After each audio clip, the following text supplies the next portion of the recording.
In today's video, I'm going to teach you how to manually add missing expense or deposit transactions in QuickBooks Online. Sometimes bank feeds miss an item, or you paid with cash and it never hit the feed. Manually adding the transaction keeps your accounts accurate and makes month-end reconciliation smooth.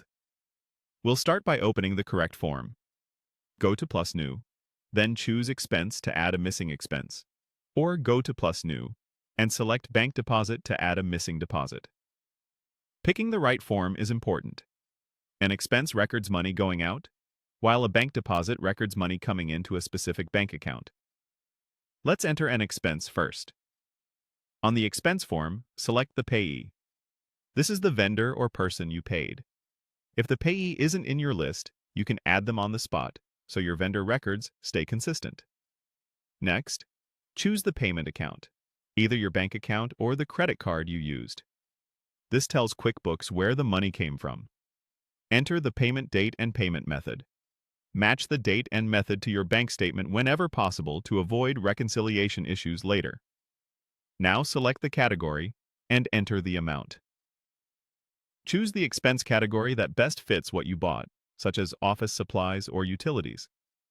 If the cost covers multiple categories, you can split lines here, but keep the total equal to what you paid. Optionally, add a memo or attach a receipt.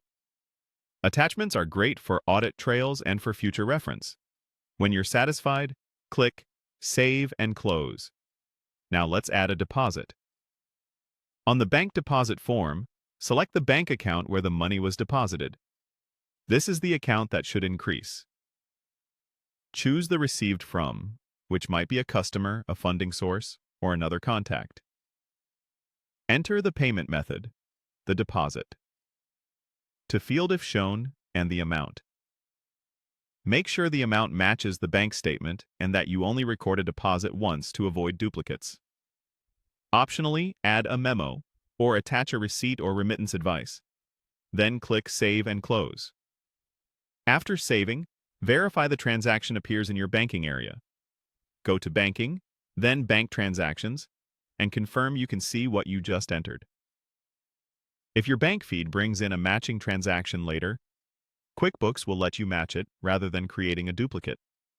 If you don't see it right away, refresh the page or check your filters.